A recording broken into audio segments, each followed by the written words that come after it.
Assalamu alaikum, everyone. This is Fareed Faruqi from Los Angeles, Orange County. Okay, great. Thank you for joining. So let's get started. Again, thank you all for joining. This is our kickoff session for 2021 with Open Global Charter members. I think we have quite a few new faces here as well. Some are potential charter members whom we have invited. Would love for you to join Open. This is sort of for you to see the power of Open, something I keep telling everyone, that Open is a phenomenal, amazing platform that you'll hear from the founders as well, very underutilized. And this is one of the initiatives how to utilize and increase the utility of this platform. And it boils down to all the volunteers and whoever feels passionate about whatever cause that falls within the charter of Open that you can leverage.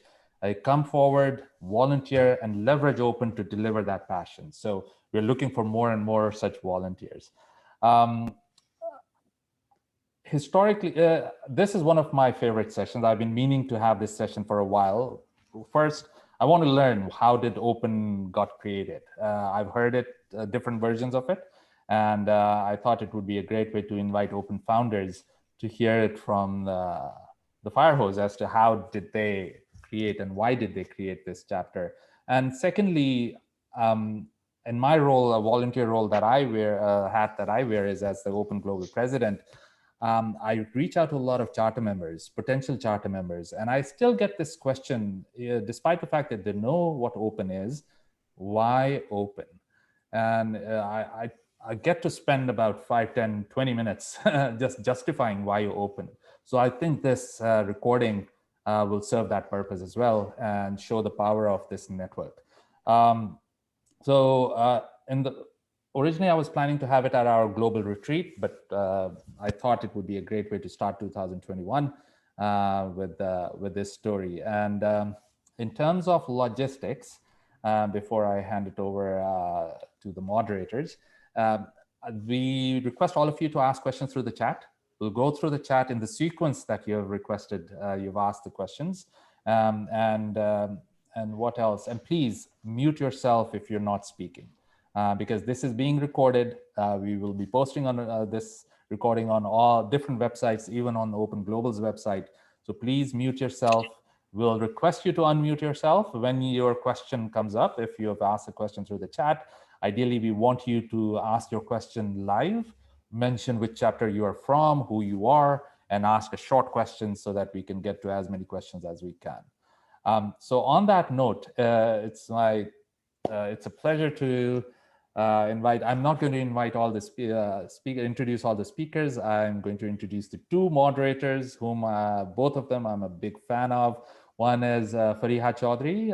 She's a healthcare senior executive at Eli Lilly. She is also our incoming Open Boston president. So I believe it's a 2-year term. So congratulations, and looking forward to closely working with you, Fariha.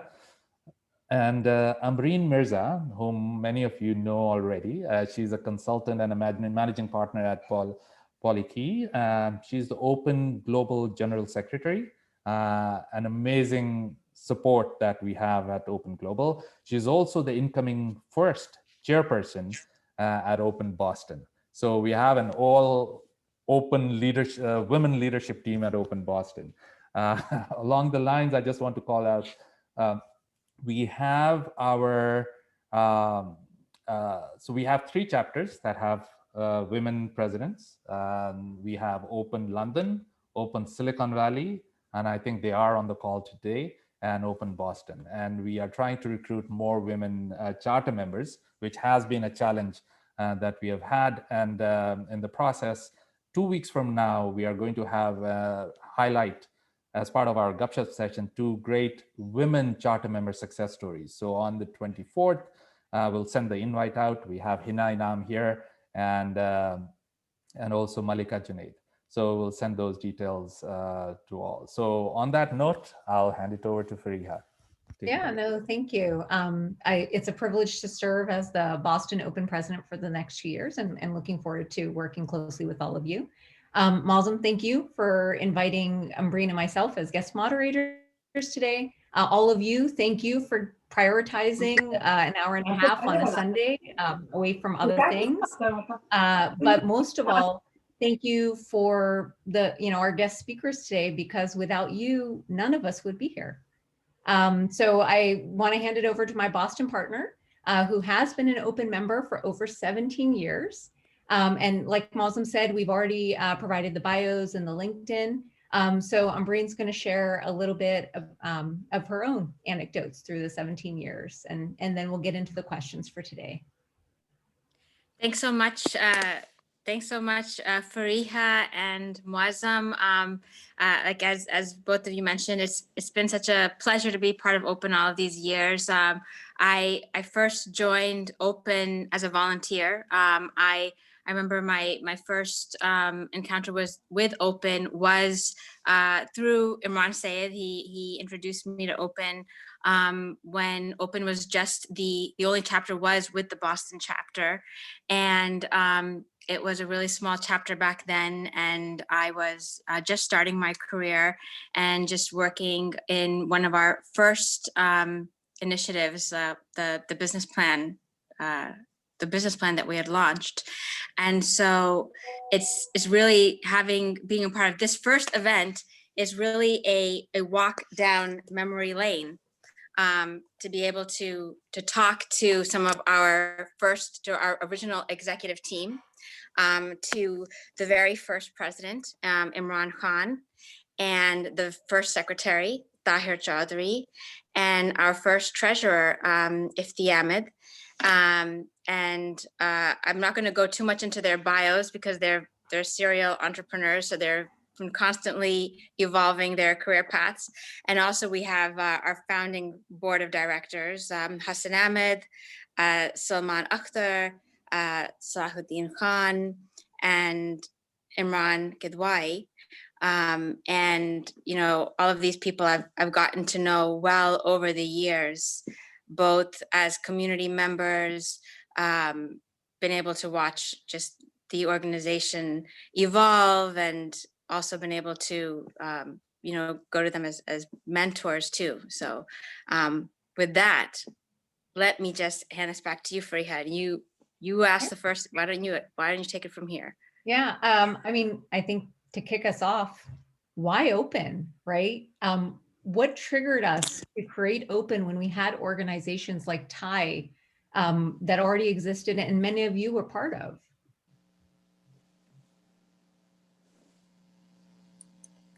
Are you directing that to any specific person? Whoever wants to answer. So this is Imran Kidwai. I'm in Boston. I'm one of the original founders. And let me take a minute or two and describe what motivated me.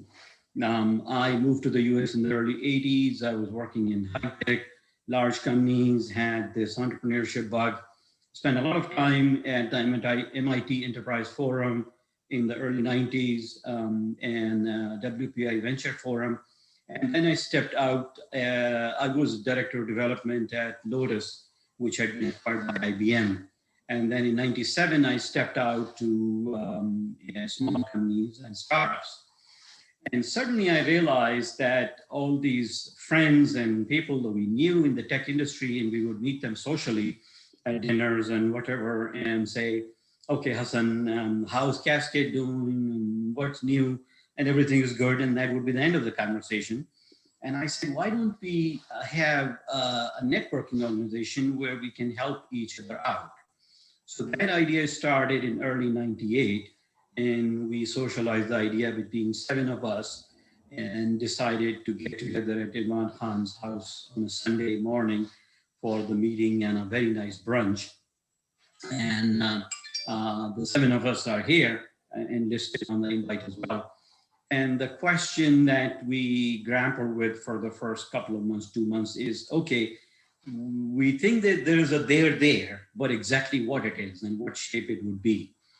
And so we decided, okay, after the first meeting, that we will continue to meet, say, I think it was first Sunday of the month, for the next 2-3 months, we continue to discuss the idea of this organization for, at that time, primarily entrepreneurship that would help and support each other And that was effectively the seed of the organization. And I'll let others chime in. Certainly Imran Khan then took it to the next, if you will, organizational level, and he played a key role. He's as the first president. So he and others can chime in and maybe get their Right. This is Imran Khan from Boston. At that time, I did visit Thai function once or twice. And what I found lacking was that it seemed like more of a get together of very diverse kind of people. It was more of a socializing network from my perspective.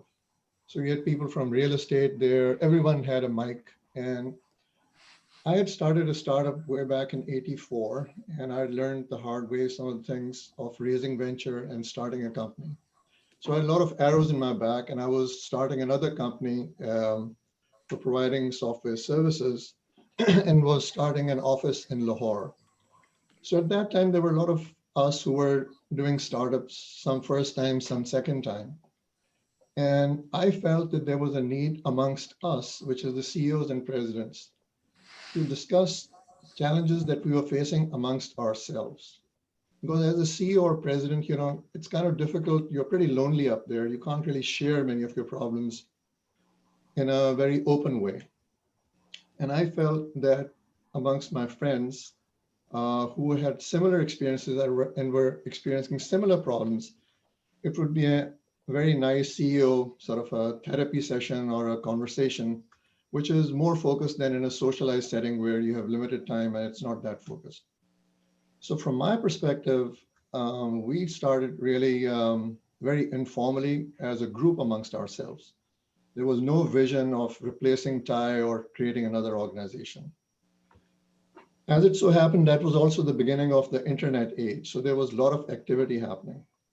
And over time, as we were meeting on a monthly basis, people got to know of us. And there were these small groups trying to do their own startups. And they needed assistance. They needed mentoring. So we started breaking up our sessions into two pieces. One was our own group. And after lunch, we would entertain a group who would come to us. And we started mentoring them, giving them an hour or so. And as the word spread, we felt that we should have some more sort of face-to-face event with the community. So we started having quarterly events in a hotel. So we would hold these events, and our friends had by then moved. One of the good things about Boston is, and I think why it started in Boston, is because it's a university town. So many of us came to study here, and many of us then went to Seattle, to Silicon Valley, some to New York, all over the place. And they started visiting and being speakers in our quarterly events. And then there was this desire to have chapters. And that's when around 98, there was a need to getting organized. So in my view, the organization and a name and an open really formed over time, sort of ad hoc manner without any name or organization. But around 1998, when we decided to create a formal organization and have a president and whatever the structure. And the reason why I think we were very successful initially was because we were absolutely egalitarian. The fact that I was chosen as president was out of a draw of a straw. Each of us were selected that way. And it was the reason why we were able to do so many things and start this organization while running our own organization and startups, because each one was trusted to do the right thing. Even though I was traveling to Pakistan, we weren't here many of the time, but those who were here just carried on. And that's how it sort of came up. And then we got pretty aggressive and we said, why don't we hold a North America-wide business plan competition way back in 2001? Not knowing, whether anyone would be out there to take it or whatever, but we said, let's see what happens. And lo and behold, there were about 20 business plans submitted, and we invited 10 of them, and we had a 200 plus gathering in World Trade Center after 2001 in Boston.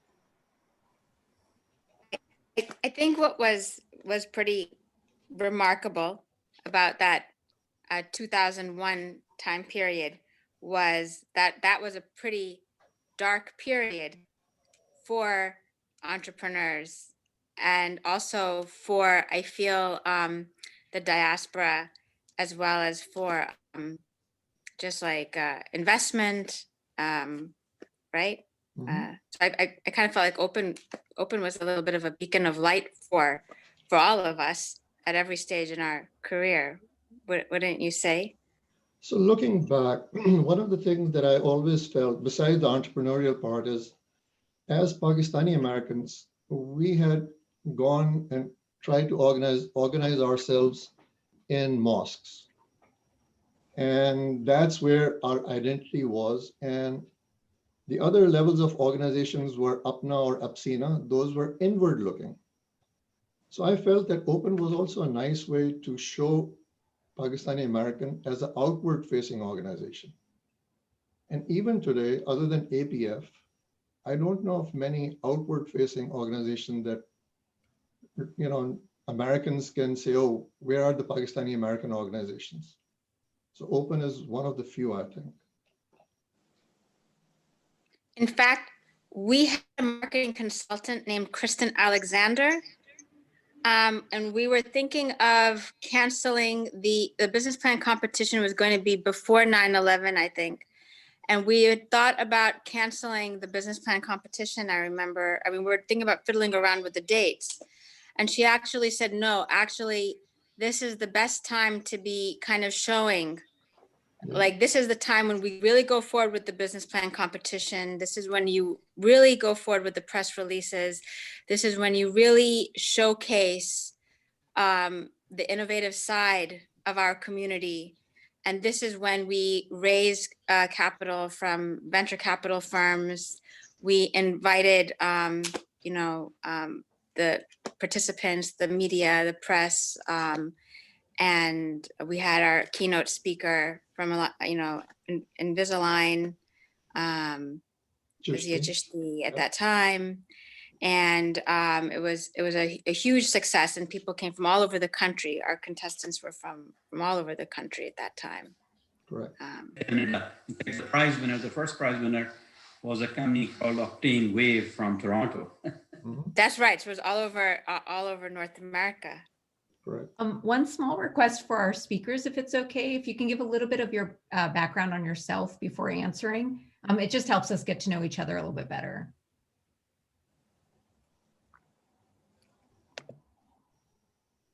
In fact, there was a question about weaving in each of your own stories as entrepreneurs. There was a question from, I saw it in the chat, from, it was, would the founding members share some specific success stories that were achieved through Open in their business ventures? So if each of you could share that as you speak. That was Khalid.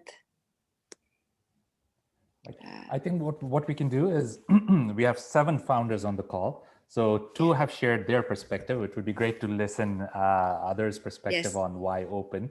And in the process, please share a little background about yourself as well, and what ventures you've been part of, so that we get to know you as well. This is Salahuddin. Yes. I think I can't really add too much in terms of why Open from my perspective. It seems to be, very resonant with what I've just heard from both Imrans. I think, so a little bit of my background. At the time when this was formed, I actually was in the process of leaving One Enterprise, which is, I was the Chief Technology Officer of Computer Vision. At the time, it was being acquired by Parametric Technologies. And I'd also got a small enterprise going in, I'm trying to remember now, I think it was Walpole in Massachusetts, which actually has since thrived in Wales, in the UK. It was moved. And then I moved to Chicago to become Chief Technology Officer of Navtech, which was a company that was very successful, certainly while I was there. And we grew from about 9 million in sales to about 1 billion in the period between That's 98 when I actually moved there to 2007, roughly, which is when I left. These days, I'm semi-retired. I'm just about to enter my 70th year. I'm sure that may be true for some others around the screen here. But I'm finding life after that kind of existence to in fact, still continue to be affected by Open. Iftikhar is on the line. And it was through Open, frankly, that Iftikhar and I got to know each other. And he and I have, even as recently as this year, been collaborating with a gentleman who may not be on this particular panel regarding an enterprise that's looking very promising in Pakistan and in Boston. So that, to my mind, is a living example of a very current benefit of Open. And it's not just the ability to market services or anything like this, but just being a brain trust, especially at our age, with the experiences that we've had. I think aside from the forums and the open sessions and the socializing, even these little triangles and one-on-ones that form around a specific project, they would not have been possible had this kind of an entity not existed. So I think that's one observation. The other is somewhere there has to be a conversation about what's the next level that the institution gets to, and how does it do that? I think that would be a question for me, frankly. But anyway, that's my perspective. Thanks, Alauddin. I appreciate it, your comments. And if you allow me, I'm Iftikhar Ahmed from Boston, also known mostly in the community as Ifti. That is true. A lot of what Open has achieved is with the initial goals that we had set up and the mission that we had set up. So it is interesting that we still have to justify our existence, as Muazzam said in the beginning, and draw in members and charter members and leaders. And in my mind, it's a simple one-sentence statement, which is that Open is a platform to help entrepreneurs and professionals achieve their aspirations. And that's what we do. It's a networking platform that helps entrepreneurs and professionals as well facilitate achieving their objectives and their aspirations. So as far as there are several people on this call, and I will not take names, that at least I was fortunate in a position to assist them to launch their companies or help their companies grow in United States. And not only that, I was also fortunate, and I don't want to take credit, we are all conduits that Allah places. And if we are able to catch those opportunities and move them forward, it's their destiny that we are helping them. We are just in the path. We take no credit for it. So these companies became very, very successful. It was in a critical stage. I was also fortunate to give employment or bring into my work several, close to 100 people from India and Pakistan. And that's again because of what you think and who you are and what Open is. As far as quickly my background, I, like Imran Kidwai, worked in DEC after I graduated for about 9 years in robotics, computer vision, and plant floor control systems, and so on and so forth. Then for about 16 years, worked in the ID biometrics space. So if you have a driver license in your pocket, that's the business I was running. And the US passport, biometrics in the State Department and law enforcement, face recognition. We were pioneers in face recognition. We got the technology from MIT Media Lab. Some of you may know Sandy Pentland. And we brought it into the market, initially into the government, because that was the first area of concentration.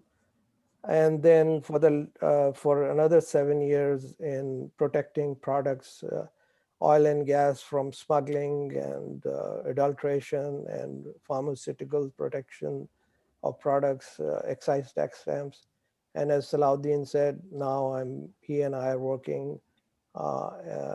He's helping us actually in healthcare area, and been very fortunate, somewhat diverse, but that's the important thing. And I'll close in 1 second, because the other important thing is we wanted to reflect back on where we set out. And once Open Global was formed, we knew Opal is gonna really go global and do a lot of good. The thought I want to leave everybody with is, in the next 20 years, many of us will not be here. Salahuddin and I both getting 70 years old. But in the next 20 years, Open, in my opinion, should be Pakistan-centric. Every chapter of Open should commit to at least 3 or 4 entrepreneurs or companies that they will seed in Pakistan and help in Pakistan.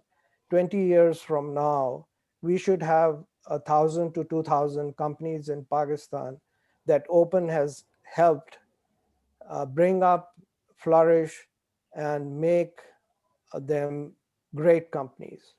We who were born in the early 50s saw the glorious 1950s and 60s. 20 years from now, we should have tremendous potential in Pakistan. And that, I would say, every charter member retreat, every year, every chapter should commit to what they are doing and how they're moving this target ahead to achieve 1,000, 2,000 companies. If every chapter does 3 or 4 entrepreneurs every year, I see 20 years from now, Open will be a household name. Thank you. Hassan, Tahir, Salman, I don't think we've heard from you guys yet. Okay, I'll go next. This is Hassan from Boston. Hi, everyone. It's really nice to connect with everyone. It's nice to see everyone's smiling faces. Hi, Salahuddin, how are you? So let's see, not a lot to add, honestly. When my vague recollection of the early days of Open is that we were all fairly early in our careers with aspirations of being entrepreneurs. I don't think any of us have been particularly successful up to that point. And so Open came together as a way of us actually helping each other. And it's kind of like going running. Sometimes it's good to have a running partner to get you out of bed in the morning. So I think it served a very useful purpose for all of us in terms of being able to share our issues, but also to share our thinking and aspirations and so on. So, it gives everybody a shot in the arm. I think it evolved with time to what Ifti said, which is to help create the opportunity for others to achieve those aspirations. And I think in some ways, that's one of the real benefits of networking organizations is that you get to learn from people who have already done it. And that helps a lot. One of the things I do in my time is I've been on the advisory board of the School of Science and Engineering at LUMS since it was a idea. And one thing that's been really, really remarkable about an organization like that is just how good the students are, and just how much of a drive and entrepreneurship there is on that campus, and for that matter, within Pakistan. And so just to echo something Ifti said, to the extent that Open can be a catalyst in enabling more of that type of entrepreneurship around Pakistan, we would solve a very important problem. Because at the end of the day, why is the U.S. great for us? Because as immigrants, but the reality is the U.S. has such a well-structured organization that anybody with a good idea can raise capital and be successful. So we have access to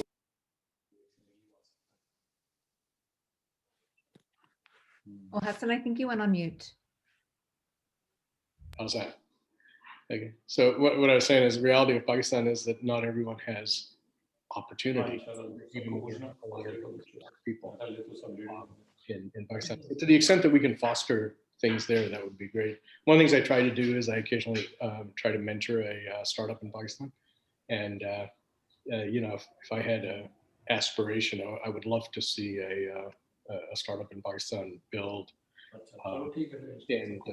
and actually raise money on the NASDAQ. And then I think once you have a few examples of great outcomes, then everybody gets on board. You know, it's the easiest thing to do is to be successful when you can visualize what success means. And there just aren't a lot of examples in Pakistan, but there are an awful lot here that gave us ideas when we started.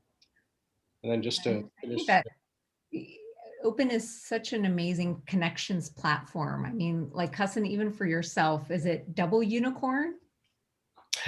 yeah, well, I mean, yeah, the quick background on me is I actually was an academic. I got a PhD at Stanford, moved to Boston, and was at Boston University. And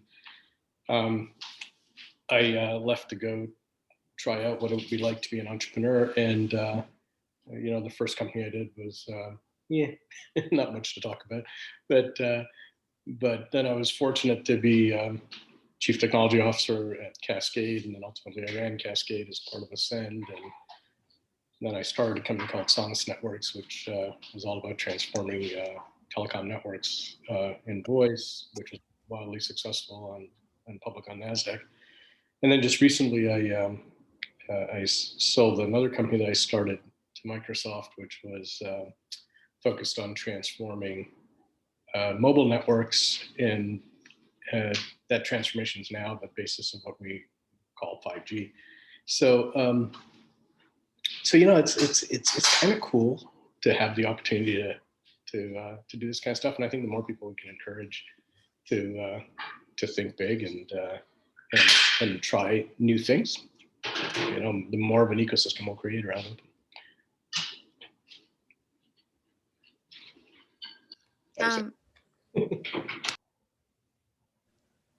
I think I saw Salman and Tahir on as well, right? Yeah. Sure, this is Salman. If Tahir is not here, is Tahir there? I don't see him there though. Anyway, I can start. Okay, so hello everyone. My name is Salman Akhtar. A little bit about myself. I started a company called Techlogics with my friend and partner in crime, Kivan Khwaja, whom a lot of you know. He was, of course, president of Open Global for a couple of years.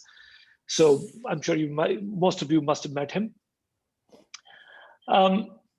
Just to add two things to, you know, all the great stuff that the two Imrans, who by the way are the actual founders of Open. So they were the two people within the seven who came up with the idea. Maybe they can wrestle between them which one amongst the two was the real founder, but as far as I know, they were the two actual, you know, they were the two guys who came up with the idea. So anyway, but I want to come to two things that sort of come back to two of the items. One was, you know, hey, why Open and the structure of Open, etc. And that became very relevant for me in '99 when I moved from Boston to California, to Silicon Valley, and we started the Open Silicon Valley chapter. And I was, so, you know, I started this with another friend, Umair, who some of the Silicon Valley people I'm sure know. And we were trying to recruit people to join Open. And there were a couple of questions that we were faced with very directly. One was, why Open? There's already TIE. TIE was very active in Silicon Valley. It was a much bigger organization in Silicon Valley. So, you know, why Open? There's already TIE. Many of the people that we wanted to recruit were already members of TIE. And the second question was, you know, what is this even all about? And I think there the idea of trying to give examples and try to give provide role models from within the Pakistani diaspora was really the point that drove the need for Open Home to a lot of people within California. And then the second part of it was the two-tier structure of having charter members where clearly, as Hassan was saying, with charter members, the whole idea is that you're there mostly to contribute, mostly to give, and not so much to take. You'll get some benefits also, but really this is about contributing back to the community. So that I felt was always a very, very important part of Open, that there's got to be some degree of selflessness about it, and actually contributing to the community, and not so much of, hey, what is in it for me? I don't think anybody that stuck around with Open really found it completely useless, because presumably you would have left. So my point being, at some point there will be some benefits that will accrue, but hopefully we, at least at the charter member level, go in with this idea that we're here to contribute and give back to the community. The second point I want to come back to is the point that Ifti raised, which is about Pakistan. By the way, I'm actually in Lahore. I don't know how many people are in Pakistan right now. I'm one of the few people that's actually calling in Pakistan. It's getting pretty late, but anyway. And I've been in Lahore for the last 17 years. So, I've been here for a long time. And one of the things I can say is safely that in the last 3-4 years, the level of entrepreneurial activity has gone up probably by, 2 orders of magnitude, 100x or something like that. So, today there is fertile ground for people in Pakistan to connect with people with Open globally. 10 years ago, maybe it wasn't really even the case, because Pakistan really wasn't even ready so much. But today, for sure, it is ready.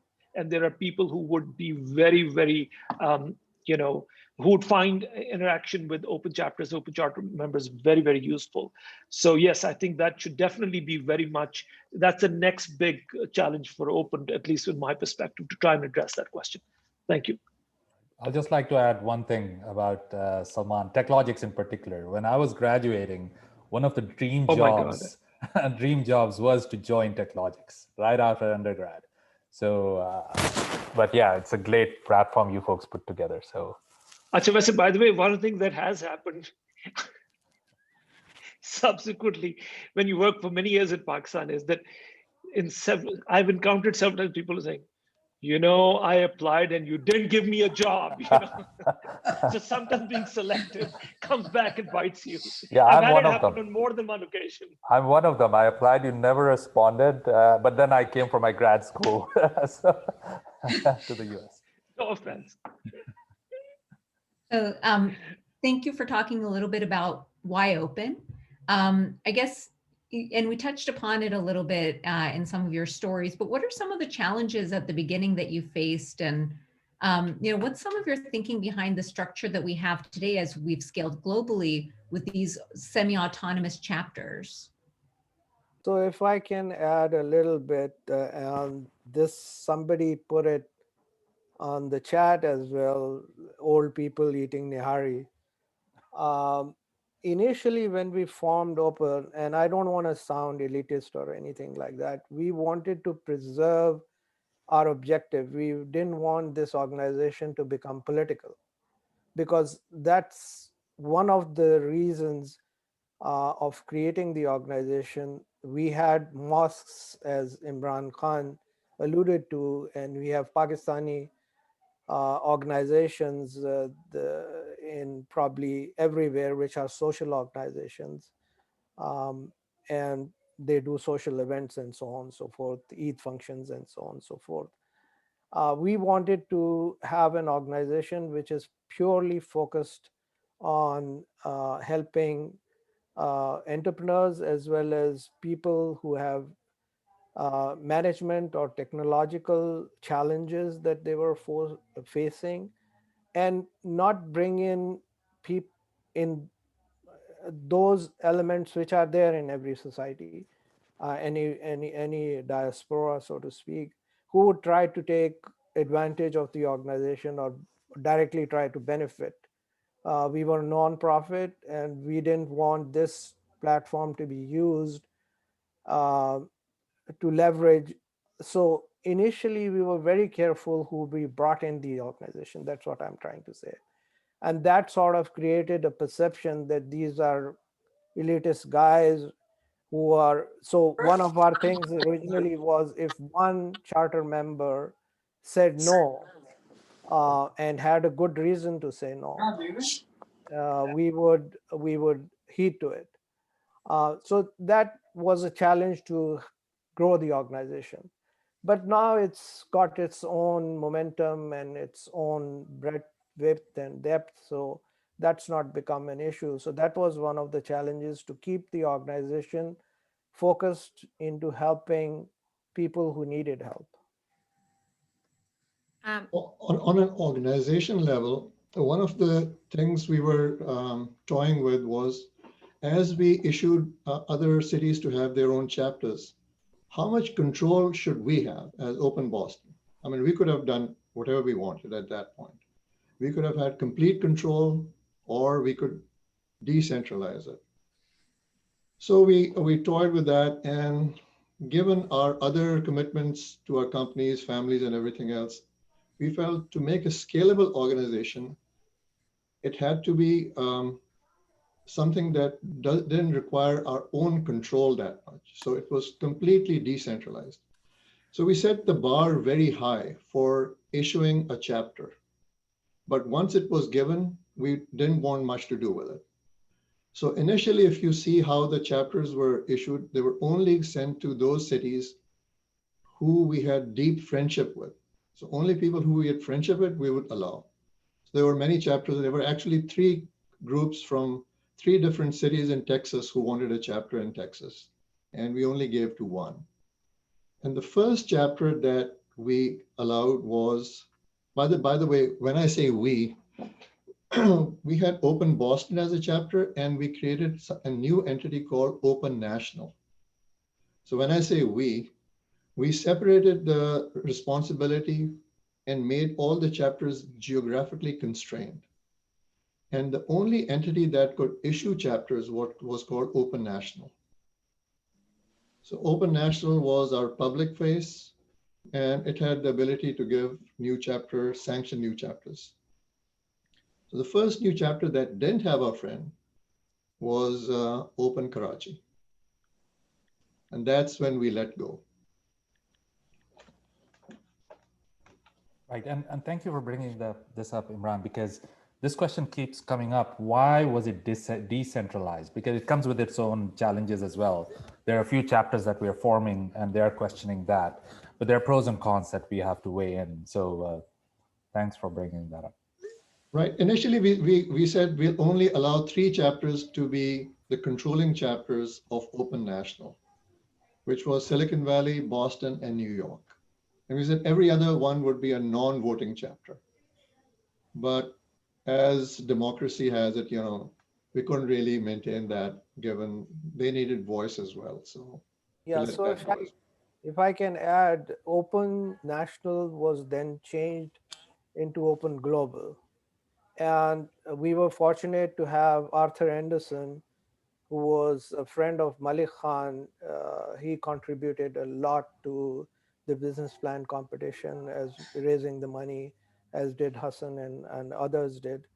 But he was a very accomplished attorney who then helped Open Global put together the entire legal structure of how chapters would be selected and what their fiduciary as well as brand responsibilities, making sure that we don't spin off.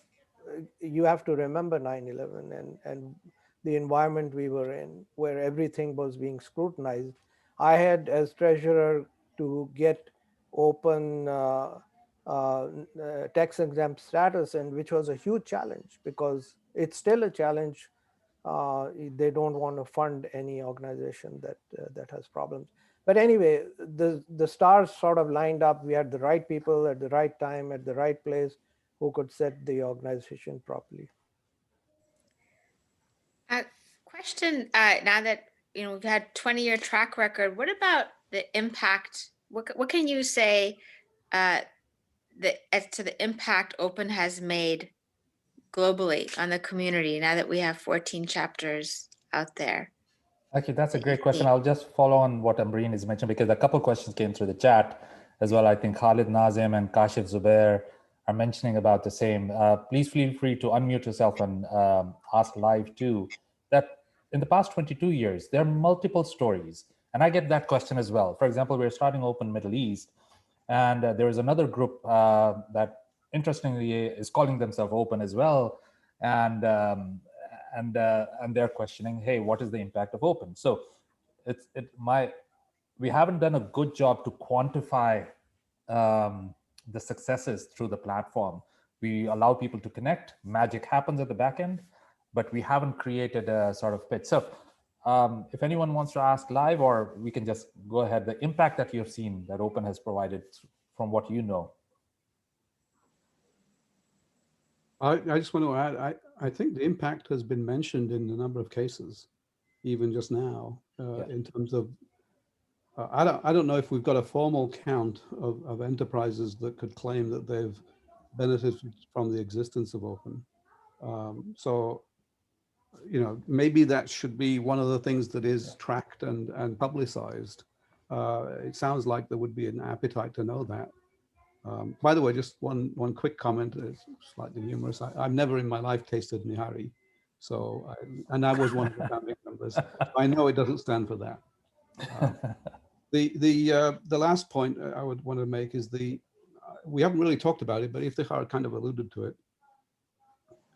Over the last, I don't know, maybe 10 years, and Salman may know better than I do, or Imran, the quality of certainly technological knowledge and education that I've seen coming out of Pakistan has been really quite impressive. And the currency with modern methods and tools and you know, and the sheer quality of the individuals, the intellect level, despite some very challenging backgrounds at the individual level, has never failed to impress me. You know, it seems like if we're looking forward to the future, somehow we got a better structure on how to leverage that. And I like the idea of making a formal kind of an approach to fostering new enterprises in Pakistan. But and one should understand that the risks of doing that seem to have diminished considerably, not only because of the political climate somewhat in Pakistan, but also because the quality of the people, at least in the technological space, it seems to be very, very competitive on a world level.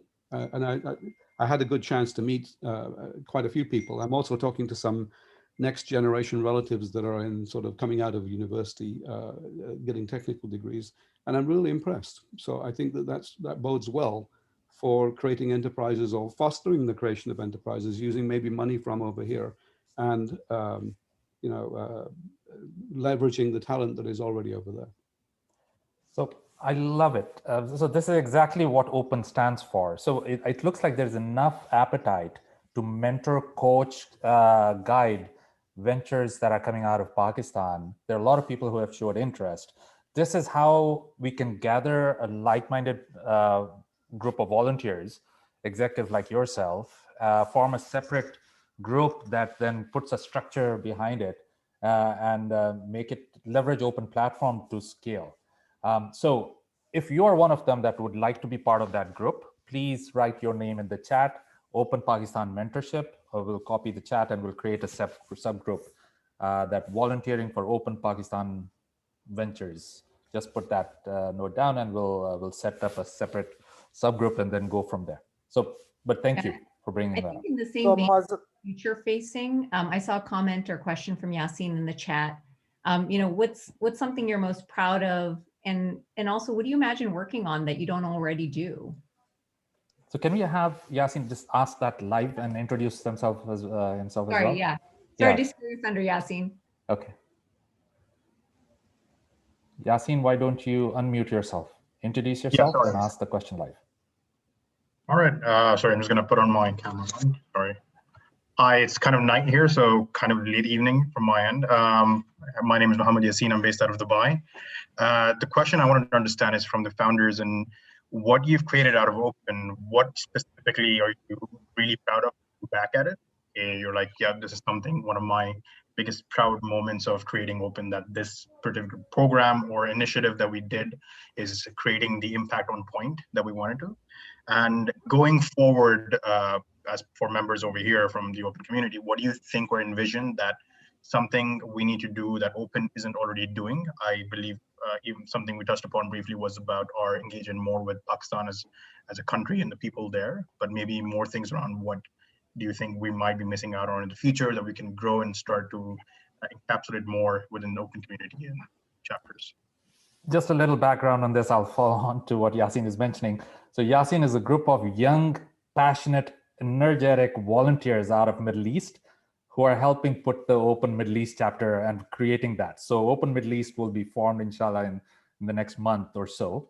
And he's part of that core volunteer team. And I've been selling Open to this group of volunteers, and he's just one of them.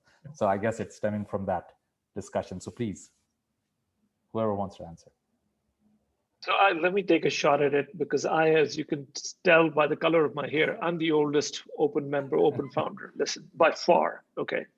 Anyway, there are two things that just, the one thing that totally blows my mind is this has gone way beyond anything we ever imagined. I mean, we had no idea. So that itself is just amazing, that 14 chapters, so many events. Couldn't have imagined when we started doing this. So that's the first thing. The second thing that I'm really proud of is that we let go. We let go and we let other people take Open in newer, bigger directions.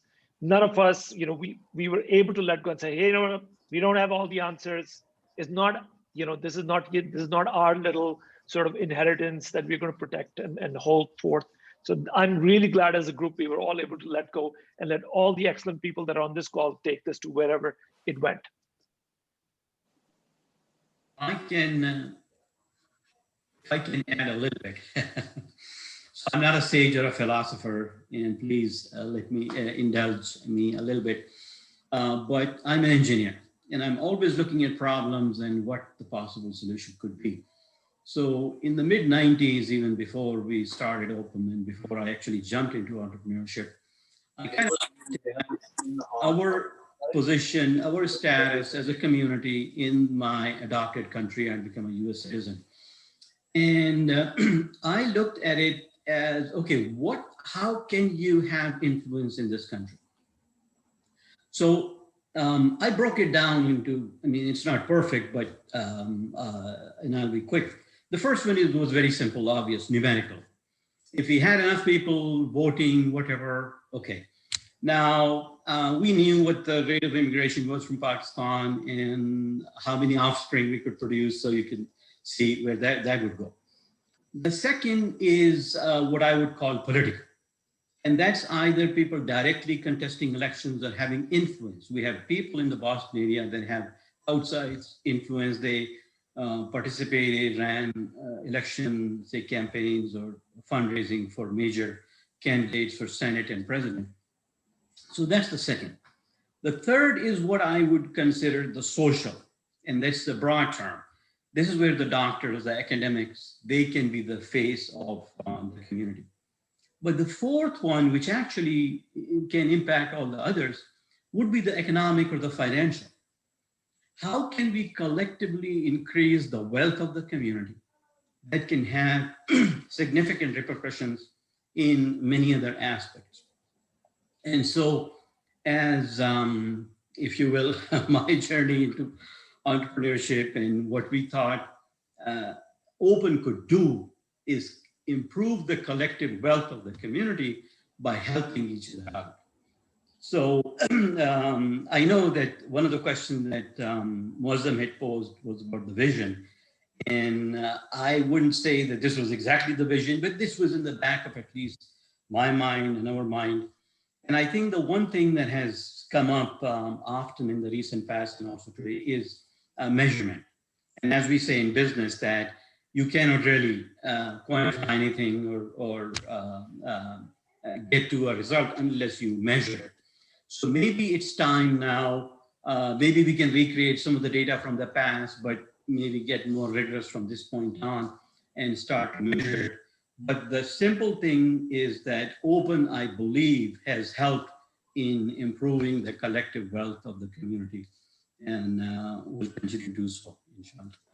So just want to add to that, absolutely. I think it's about time we come up and quantify the impact. Open Chicago, under the leadership of Haris, did an exercise where we created a branding slide as in terms of how many charter members we have. That was the first step. I think it needs to go to the next level. But the challenge I face when we start new chapters and I get questioned, what is the impact of Open? So we have anecdotes based on personal experiences. I have multiple stories that I've seen where Open has helped start ventures and made them successful through multiple channels. But did we quantify? Did we attribute that towards Open only? How do we bring that all together? We haven't done a good job there. So all of you have institutional knowledge. You know where Open made an impact. I think that exercise would need all of your help to come up with such stories so that we create sort of the next slide. And Haris, I'm volunteering you and your team already for that exercise. I think it's about time we did that. I think we have another question from Aram around success and inspiration. Yeah, Aram, please unmute Hello, yourself. Assalamu alaikum, everybody. My name is Aram, and I do want to give a big shout out to Open. Being a Caltech grad is the only reason I was able to talk to these, Open people. But I think that they embraced me as a filmmaker now, and we're not, those uncles who would be like, "Kyun bhai, aapne apni zindagi kyun zaya kar di?" I think Zain is, yeah, there you go. So thank you for that encouragement. The first time I went to Open was more than a decade ago, to Open Silicon Valley, and I was blown away because up until then, I had not seen such a congregation of impressive entrepreneurial spirits. And for anyone who's been in media, you know that it's all about risk-taking. So that gene of entrepreneurship is there. So I call myself a filmpreneur because of that. And I want to say that the biggest impact that I've had, a lot of charter members ended up investing in my first film, but I found them before I found Open. And then the common thread was Open because they were all telling me to go to the Open forum. But I guess my question is, so I want to say that the impact is, more than anything, is that jo jarasim hote hain, the germs for an entrepreneur, we all have. But I think when we all congregate, we amplify that. And that is a very sort of subtle, intangible, unmeasurable impact. But it's very important to see when others take flight, that you can also jump off the edge of the cliff. So that has been the impact for me. And I think that's very hard to kind of measure, but I think it's very important. My question to you is, what does success mean to you? And what was the other part? I'm just trying to, what was success? Do you see it, Faria? Yeah, it was about inspiration, where they draw their inspiration. So what does success mean to you? And, we all have ups and downs. When you're really down, what is the one thing that really inspires you? Thank you for your time.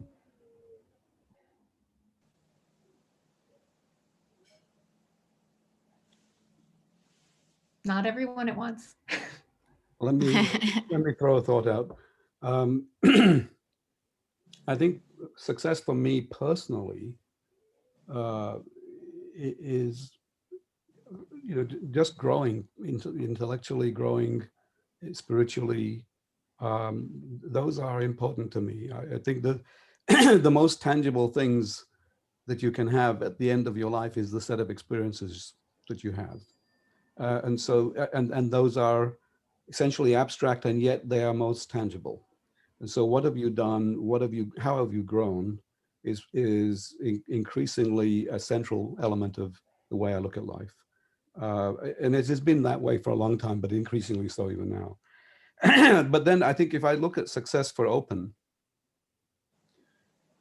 my sense of it is, I'm not sure if the chapter model is necessarily the way forward, but I don't know even what the model would be. But what I would really like to see, building on the previous point, is something along the lines of, we are at a crossroads or at an intersection between a fairly substantial amount of capital in this country and a very entrepreneurial but emerging environment in, dare I call it, Indus Valley. And the question there is, how do we become a nexus or a path for well-qualified investment, where we can, as a brain trust, maybe even participate in that qualification, to say this is in fact a good place or a good sector in which to put investment. Something where we can, with the kinds of people in this group, make a somewhat more formalized, a path for getting investors to invest in a country where the average investor in this country would probably not think first, certainly, about putting money into Pakistan. But certainly we have a special status in terms of our orientation to Pakistan. And it seems to me that we could do more to formalize this, this conduit or this pathway to get investment into enterprises that are emerging in Pakistan. And it could be done strategically too. What is important in the emergence of industry and society in Pakistan? Do we have a point of view about that? Which sectors would matter in that case? There's a whole lot of potential in how you structure the approach rather than simply responding to random requests. I don't know what the entire answer is, but it seems to me that we're missing something to formalize how that huge wealth of capital, not just in the United States, but in parts of the world where we're represented, could find a path successfully to enterprises that are emerging in Pakistan. Love it. I just want to add one more thing. Sorry, go ahead. Let me take a little bit of a contrarian view. Okay. I think genesis of any organization is very much influenced by the environment around it when it's forming. I think in some ways the environment has changed dramatically. The fact that we are having this Zoom meeting, when I was setting up my shop in Lahore, it was really for the world leading video conferencing organization at that time, company at that time called PictureTel. And I set up the first video conference between Pakistan and America using an ISDN network. So the point I'm making is the environment has changed. And if we were to step back a little bit and take the Pakistan out of open and see the whole world is for us to attract, those barriers are gone. So my thinking is even though we derive strength out of the P, but if we were to think beyond the P, even within America, there are so many other hyphenized groups that either don't have an organization or are not big enough. They would love to join an organization like this, and we make ourselves truly open. So that's one thing that I would encourage, that as we go around thinking about open, think beyond the P. Although I don't think that's mutually exclusive. So that's certainly a very good point. Right. I'm just saying beyond the P, it doesn't say exclude P. I'm just saying make it bigger, make it world. And especially open global, the global part says now that you're trying to make a global imprint. And the second thing that it struck me when I was listening to Usher in our last Gupshup session, and it resonated with me when I was starting my group there in Lahore, that creating a new product has got many, many different dimensions. And creating a new product or developing a new product in a developing country is even more challenging because you don't have all those supply chains sitting that you can, access.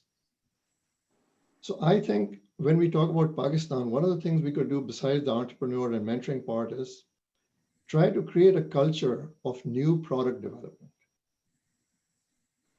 It has a lot of depth in terms of starting from, primary education, policy and all that.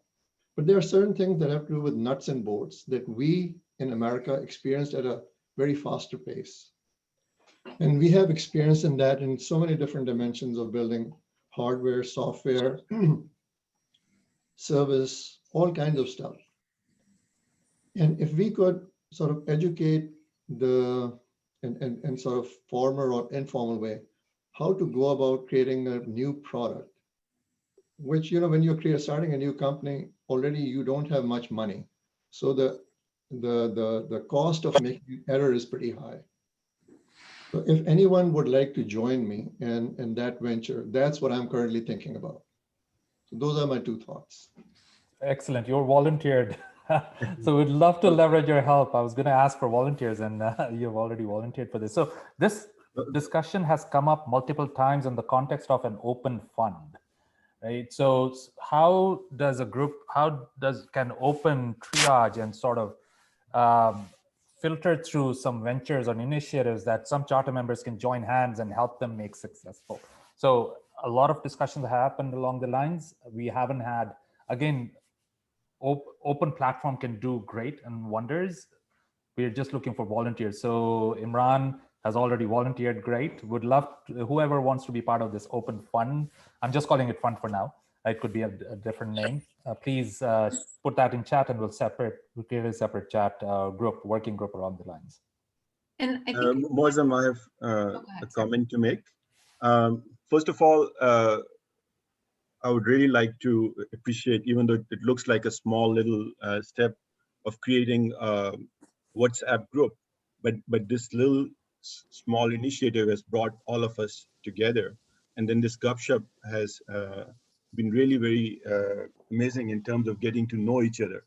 And the comment that I wanted to make was that I've been part of, I was a founding charter member of TIE Southern California. I've been part of Open for a very long time. And beyond our events, what was missing was that we have a wealth of knowledge, experience, and even wealth in terms of money. But somehow we are not able to even know each other beyond the name. You know, there's LinkedIn and Facebooks and all that stuff, but typically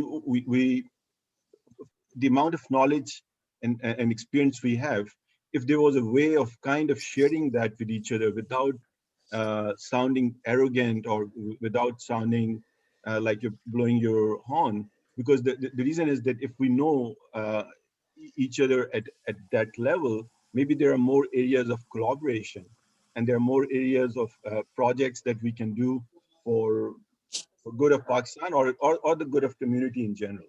So there's a kind of a fine line between talking about yourself, but I think if we can bring up a culture where every member is able to introduce and at least give a good view of themselves, so that we are able to, you know, I mean, look at this screen here. We have so many people, and the good news is that now we are able to see each other.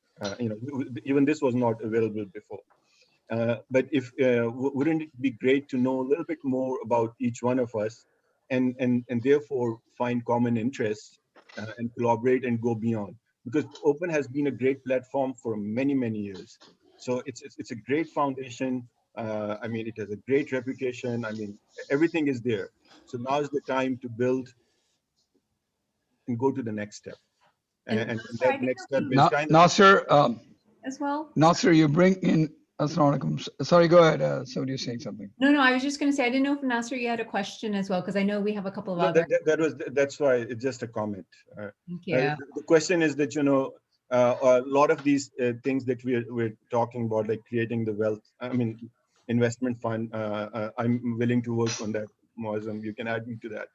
So I'll be willing to participate in that. The thing is this, that, you know, we're kind of a little bit afraid to go to these new areas like investments and all that stuff. But I think it's time to kind of go and take some risks. Thank you. Nasser, you know, TIE has had investments that have gone to unicorns, right? And Open has not really. I would think that we probably collectively, in the percentage-wise, have more wealth and income than the Indian TIE group. And like yourself, you know, I've been with TIE from day one. In fact, the very first day that I was founded in 92, 93. And the difference in Open and TIE I found is the willingness of making the effort of seeking out a partner that's TIE-based. When that is inculcated in the group that's present on the phone today, and Mozam has done an amazing job, by the way. I've followed Mozam as I followed many of the people that run Open from many years. He innerly believes that working together will bring more fruits to everybody. The other people on this screen, Idris included, that will agree that we Gujarati Bohras, we believe, and demonstration, apne jeb se paise nikalo or apne jeb mein dalo. When that philosophy is bought into by everyone, including Muslim already believes in Allah, that's when Open will explode. we must agree that it's okay to be on a podium and tell my story, but it's also okay to bring out Abdul Ghaffur Khan, who's a college dropout, has just moved into the Silicon Valley, and make him into something. Make the effort. That means effort's got to come from our side to seek out those people, not for them to seek us out and then say, is this call going to be worth it or not? So just Idris, of course, and his mother and Idris have probably, anybody that was homeless and unsheltered anywhere from 1970s all the way to today could call up Idris and say, I need a job, and they would be placed. They would be placed. That's amazing. I know that needs to be done. We only Sorry, have go about ahead. 15 minutes left, and I know we still Sorry. had a couple other questions. Zara? Although I'll be in that group, by the way. Sorry, Zara. Hi, my name is Zara Shah. I'll introduce myself so everybody knows me. I'm the co-founder, chief commercial officer, investor at Sears. It's a privacy and consent management platform here headquartered in London, but providing privacy solutions for companies worldwide. My background is I'm a management consultant by profession. I was at Accenture for over 10 years, worked within the capital markets sector. After I moved on from Accenture, I ran a property portfolio. I also ran the British Pakistan Foundation as CEO for 3 years. I'm now a trustee. I'm the Open London president for just about a year. I'm also the Thai London women's champion. And I can share how I think Thai has performed way better than Open here in Europe. I can share my knowledge. And I'm also Google Female Founders alumni. And what I really feel passionate about is empowering female leaders and female entrepreneurs, which I find very few and far between in our community. And I find when I was running the British Pakistan Foundation as well, to add to the conversation why a lot of things haven't happened within our community, because there is this still kind of this mindset where people, they have a lot of aspirations to help people from their own community, but it's very little action. They don't really take much action. I come across a lot of people who will, come through BPI, it was the same thing as well, who will come up with brilliant ideas, but nobody wants to take responsibility for making it work. What I noticed with Thai, my experience there is that it's very action focused. So one of the things I could suggest is we could set up an accelerator kind of format at Open, where you have some people on a committee who are experienced at looking at pitches from the point of view from mentoring people, from providing the right kind of investments, from providing opportunities to connect with the right people in the market, helping them with the product market fit, as well as go to market strategy. And women particularly need more help because very few of them get investment, and they have certain challenges that are, especially within the Asian community, that men normally don't face.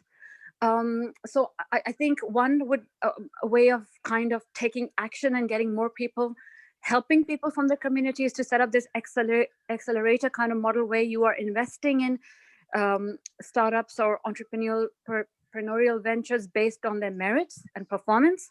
And we could set up one specifically for women, where they're looking at the specific challenges that women face and how could we actually address those challenges. So that would be my kind of feedback based on my experience. And I noticed that the Google program was very effective at doing that. I was selected as one of 12 female founders across Europe. And the other ladies that we then went on to set up a Founder Fridays initiative, and are still in touch, helping each other solve their business problems and take action. So thank you, Zara. This is great. We'll create a separate working group. Great suggestion. We'll add you to that group and would love to hear how you will contribute and learn from your best practices. Just one point. Zara mentioned that she is the president of Open London. Open London is holding their event after a long time on January the 23rd. We'll send out a note to everyone. There are two to three amazing speakers on that session, partnering with Open Middle East as well. Zara also alluded to women charter members. The the January 24th session we have on Open women charter members, the Gupshup session. We want to invite potential women charter members that you can nominate. And I just posted a link where we're sourcing nominations from everyone. If you could go to this bit.ly open-cm-nominations, please go in and nominate for each chapter that you think should be part of Open Network. There is a tab for women charter members, but there are other tabs for different chapters as well. So we'd love to see nominations from your chapters, from you for different chapters. So thank you, Zara. We'll work on the details as a separate working. And I think I saw some questions around, I think it was a mix of mentorship / that, how do we get that next generation of Openites, excited and invigorated and have them carry the torch forward. I know Farah Abbas had brought that up and a few others. I don't know if you guys wanted to add any more to that question.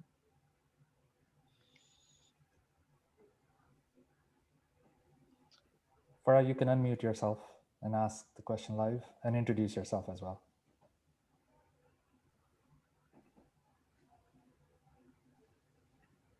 I'm not sure if she's still. Maybe she has dropped off. But I guess I mean. No, I'm here. No, I'm here. I'm here. Sorry, I'm speaking from Imran because we are Zooming together. So what I was trying to understand is, as a non-entrepreneur who wants to be part of this great initiative, the two messages I've been hearing in this is about Pakistan entrepreneurship and supporting that. And I'm glad Zara brought about women entrepreneurship and supporting that. But as a non-entrepreneur, what is the value that I add to your organization, or what is the value that I would get from this organization? Love to hear more on that. And not just me, but also the young generations who are not linked to Pakistan.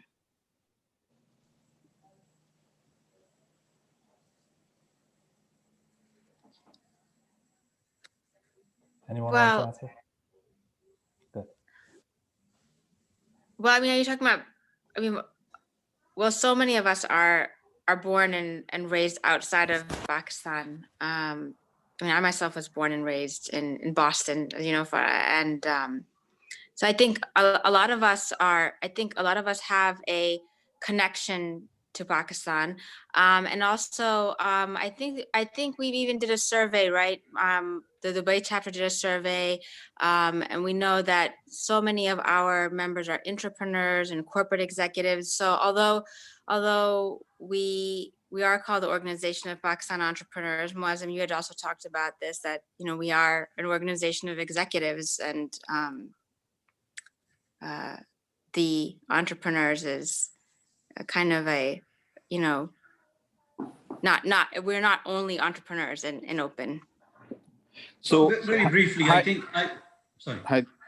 Sorry, this is Mansoor Khan. A couple of thoughts on this, just to introduce myself. So I was sort of in the second tranche of folks that joined Open Boston.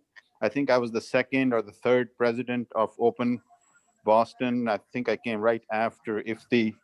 So that would likely make me third. I don't exactly remember. And very fond memories from that time. I was the president when we did the first business plan competition also. But to answer the question more directly, and I don't know the young lady who raised that question, I didn't catch the name. But I was thinking, I've been noticing that a number of initiatives have been proposed, and I'm seeing in the chat folks volunteering for the various initiatives. So if we can make a list of these initiatives and the folks that wish to join in one, then folks who are non-technical, non-entrepreneur, but who are interested in helping or joining or being involved in Open can join in those initiatives, for whether it's the investment group or the group for helping women entrepreneurs, or I think there was another group mentioned. So that may be one way for folks who are not directly in the entrepreneurship business to be involved and help out. Thank you. Totally agreed. Totally agreed. And we'll do that. Probably the spreadsheet that I just shared will create a separate tab with all these initiatives for you all to volunteer for. So Imran, you were going to chime in? Very quickly, I think why we keep harping on entrepreneurship, fairly quickly in the early 2000s, I think we expanded the scope to include professionals and leadership development. So professionals they can get value out of the organization by networking, by learning, and so on and so forth. So that's one response. if I can take another maybe 30, 45 seconds talking about accomplishments and measurement.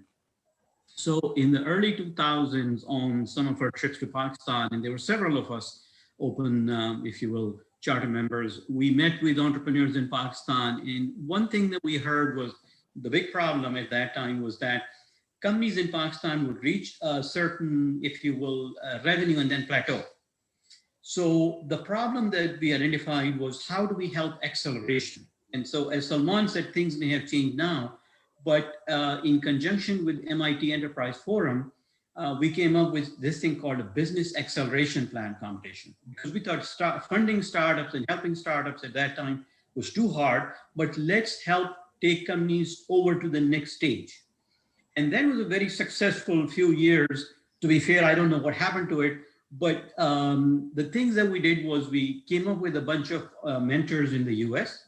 We would, in the second stage of mentorship of these companies in the competition, we would mentor those companies. Then the finalists would actually arrive here in the US. One of the prize was that I think the first, second, third would join a 1-week MIT entrepreneurship program in January. Boston being here, I mean, the chapter, we would host them, introduce them to, say, potential investors or other partners, and then that group would travel around the country. So as we collect the data backwards, I think that is, again, a very impactful, if you will, measurement that we can have. Imran Saeed, you want to add something because you were also leading that effort? You've been quiet. Imran Saeed? Yes, hi. Yeah, I mean, I just want to mention that, you know, that was, we'd specifically looked at that, initiative to accelerate the growth of companies.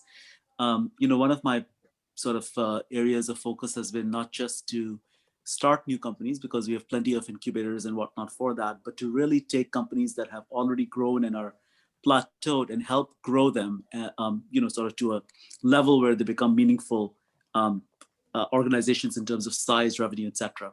So I think that was really useful in doing that. So I know we have a few minutes left. Farah and Amreen, if I want to be respectful of the speaker's time as well. I would like to, I think Farah mentioned, she was asking, how can I be a part of this? So let me quickly answer, and this is a question I keep getting from everyone. First thing, and thank you, Imran, for bringing this up, or Ifti, I believe you brought it up, that open is not only for entrepreneurs. There are professionals. As a matter of fact, we did an sort of analysis here in Silicon Valley. 70% of our attendees are not entrepreneurs. They are in their corporate environment, want to climb the corporate ladder. They want to learn how to do that. They want to be entrepreneurs, some of them at some point in time, but they are following their corporate passion. So not formally, we have started to call open as Organization of Pakistani Professionals and Entrepreneurs here in Silicon Valley, so that professionals are also addressed. So Farah mentioned, how can I contribute? If I understood the question was that, how can I contribute? So there are two ways. One, if you want to give back, and this is a question when we recruit open charter member volunteers, they said, hey, I've been there, done that. I don't need open platform anymore. And my answer to them is, no, it's time for you now to give back. And then they're like, oh, okay, let me wear my different hat where I can give back. And then they get more interested in how to give back. So if you can give back in whatever form or function, it could be mentorship, guidance, entrepreneurship, professional development, whatever it is, you're passionate about some project, leverage the open platform to fulfill your passion. That's one. Number two, if you want to learn from other open community members or open charter members, as an open charter member, becoming an open charter member has a responsibility that comes along with it. It's not just a title, because one of the part of becoming an open charter member is you are signing up to give back.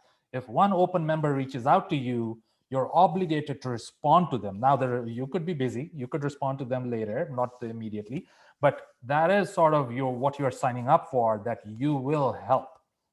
In addition to paying the $500 a year fee that open chapters leverage. So there are various ways that can be leveraged. One thing before we end sort of the call, I'd like to, I know we're at the bottom of the hour already. I would like to hear parting thoughts from all the 7 founders. Anything that they would like to add to what they have already done. That's one. And then I'll recap at the end as to what came out through these discussions. And ideally, I think I saw 3 different streams, work streams of initiatives that people have volunteered for, and that we can have leverage their passion or leverage their help to fulfill their passion using Open's platform. So let's end this meeting. We'll go a little over, apologize for that, but would love to hear parting thoughts from all the 7 founders. Anything that you would like to add that wasn't covered? So if I may, so again, as an entrepreneur, one thing that I like is given a clean sheet of paper with a lot of questions, trying to figure out where we go from here in business and startups. And all these questions that came up are great. In fact, I was gonna put a note in the chat that all these questions are actually giving me great hope about the next 20 years. Because these questions have come up, and we collectively, as Salman pointed out, one of the things we did early was to kind of let go. And so it's the collective wisdom of the next generation of the participants and the members that can, I think, bring us forward. And so that is one parting thought that I clearly have, other than being, say, diagnostic and say, okay, this is exactly what you're going to do. Imran Khan?